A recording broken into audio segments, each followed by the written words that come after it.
सकते हैं। जो दुनिया में सुनाई दे उसे कहते हैं खामोशी, जो दुनिया में सुनाई दे उसे कहते हैं खामोशी, जो आंखों में दिखाई दे उसे तूफान कहते हैं। जो ये दीवार का सुराग है साहब, जो ये दीवार का सुराग है, चाइना अमेरिका पाकिस्तान साजिशों का हिस्सा है, मगर हम इसे अपने घर का रोशनदान करते हैं, अपने घर का रोशनदान करते हैं। परम आदरणीय निरीक्षक महोदय, प्रधानाचार्य महोदय, शिक्षकगण, अतिथिगण एवं मेरे प्यारे साथियों, आप सभी को स्वतंत्रता दिवस की हार्दिक शुभकामनाएं। मैं निशा कुमारी, वर्ग 7 की छात्रा, आप सबों के सामने स्वतंत्रता दिवस पर कुछ लाइनें रखने जा रही हूँ। आज़ादी, आज़ादी का असली मतलब वही समझ सकता है जिसने कभी गुलामी की हो। हम सौभाग्यशाली हैं कि हमने स्वतंत्र भारत में जन्म लिया है। यूँ तो आज़ादी की लौ 1857 में ही जल चुकी थी, जो बरसाल बन के 1947 में हमारे भारत को आज़ाद कराई। वर्तमान मध्यकालीन प्राचीन भारतीय उदाहरणों से स्पष्ट करना चाहूँगी कि जब हम फिरंगियों के फेरे में फंस गए थे तो रंग दे बसंती झोला के एक आवाज पर टोलों के टोले उमड़ आते थे और उनके वंदे मातरम नारों से खून में आने वाला 5-5 डिग्री का तूफान अंग्रेजी शासकों की जड़ों में तूफान ला देता था।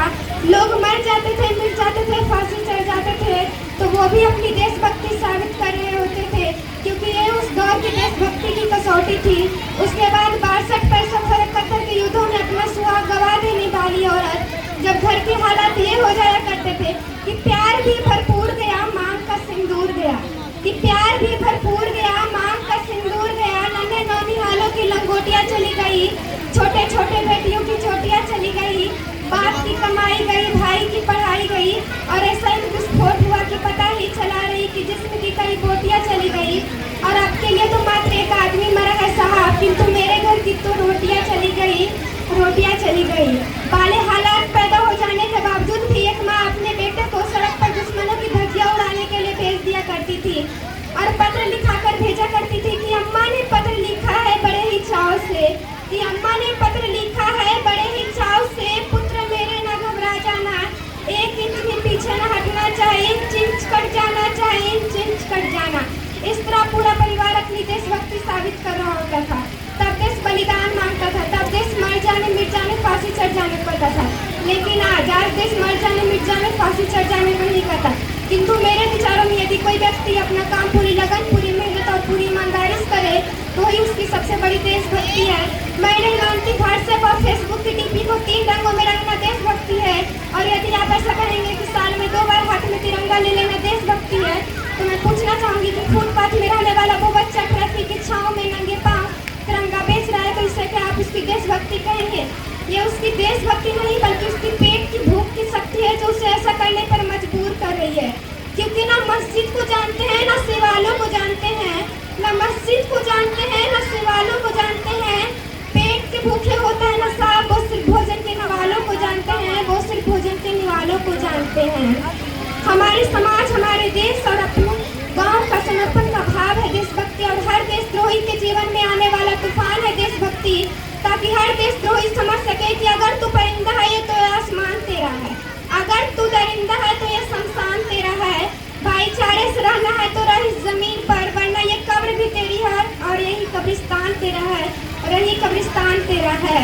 लेकिन एक देशद्रोही से ज्यादा देशभक्ति तब हाथ होती है जब एक बेटा अपने बूढ़े माँ बाप को वृद्धाश्रम की चौखट पर छोड़ आता है। गर्रा उठती है देशभक्ति जब हम मुसीबत में पड़े लोगों की जान बचाने से ज्यादा अपनी सेल्फी लेकर अपनी लाइफ को आगे बढ़ाने में लगे होते हैं। आज के इस दौर में वो युवा जिनके ऊपर जिम्मेदारी थी अपने समाज, अपने गांव की आशाओं को बांधे रखने की, वही युवा अपनी 4x4 इंच की छोटी सी स्क्रीन पर अपने कोमल उंगलियों के घर्षण से अपने भावनाओं की इमोजी भेज रहा है। हम ना ऐसे समाज में जीते हैं जहाँ लड़कों से बात करता देख जो भाई हमें हड़काते हैं, जहाँ लड़कों से बात करता देख जो भाई हमें हड़काते हैं, वही भाई अपनी गर्लफ्रेंड के किस्से घर में हंस कर सुनाते हैं। हम ना ऐसे समाज में जीते हैं जब पत्थर को लगते हैं 56 भोग, भूखे नंगे तड़पते सो जाते हैं लोग, भूखे नंगे तड़पते सो जाते हैं लोग। मजदूर को मजदूर समझिए, मजबूर नहीं, गरीब को काम दीजिए, दान नहीं, और दान देने की इच्छुक है तो जीते जी रक्तदान कीजिए, और मरने के बाद अनुदान देकर किसी मरते हुए को जीवन दान दीजिए। यही सच्ची देशभक्ति, यही सच्चा राष्ट्र प्रेम। न सरकार मेरी है न रब मेरा है, न सरकार मेरी है न रब मेरा है, और न ही बड़ा सा नाम मेरा है। मुझे तो बस इतना सा जरूर है कि मैं भारत की हूँ और ये भारत मेरा है। एक वैचारिक बीमारी भी मुझे अपने समाज में नजर आती है। कहा जाता है कि दुनिया के हम सबसे बड़े लोकतंत्र है, जहाँ हिंदू पैदा होते हैं, मुसलमान और सिख और ईसाई भी पैदा होते हैं, पर बदकिस्मती अब इंसान पैदा नहीं होते, क्योंकि ना हिंदू की जरूरत है ना मुसलमान की जरूरत है। न हिंदू की जरूरत है न मुसलमान की जरूरत है। राष्ट्र निर्माण के लिए केवल अच्छे इंसान की जरूरत है, केवल अच्छे इंसान की जरूरत है। जरा सोच कर देखिए कि पेड़ पौधे और सखाए भी परेशान हो जाएं, पेड़ पौधे और सखाए भी परेशान हो जाएं अगर परिंदे भी हिंदू और मुसलमान हो जाएं। एक शैक्षणिक बीमारी भी मुझे अपने समाज में नजर आती है। और बड़ी ही आश्चर्य की बात है कि जिस देश ने नालंदा और तक्षशिला देकर विश्वविद्यालय शिक्षा की बुनियाद रखी, आज विश्व के 100 सर्वश्रेष्ठ विद्यालयों में से हमारा एक भी विश्वविद्यालय खड़ा नहीं हो पाता है। जहाँ एक और IIT, IAS, IPS जैसे संस्था है, वहीं दूसरी ओर गरीबों को बेरोजगारी की जमात में खड़ा करने के लिए उनके हाथ में सर्व शिक्षा अभियान का झुंझुना पकड़ा दिया जाता है। और मैं बता दूं, इस शैक्षणिक बीमारी का केवल एक कारण है, वो ये कि हमारे देश की शिक्षा नीति केवल 2 प्रकार के लिए लोगों के लिए बनती है।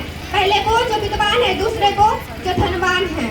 इस तरह की कई गजब की बीमारियां हमारे समाज में है, जिनका जड़ हमारा अंधविश्वास है। और हमारे देश का युवा वर्ग भी जब मंदिरों में जा जाकर नारियल फोड़ फोड़ कर भगवान को रिश्वत देता रहेगा, हमारे समाज का शिक्षित वर्ग भी बिल्लियों के रास्ते काटने पर खड़ा हो जाएगा। हमारे समाज का शिक्षित वर्ग भी अपने जात, अपने धर्म को सर्वश्रेष्ठ कहकर दूसरों की जात की अवहेलना करते रहेगा।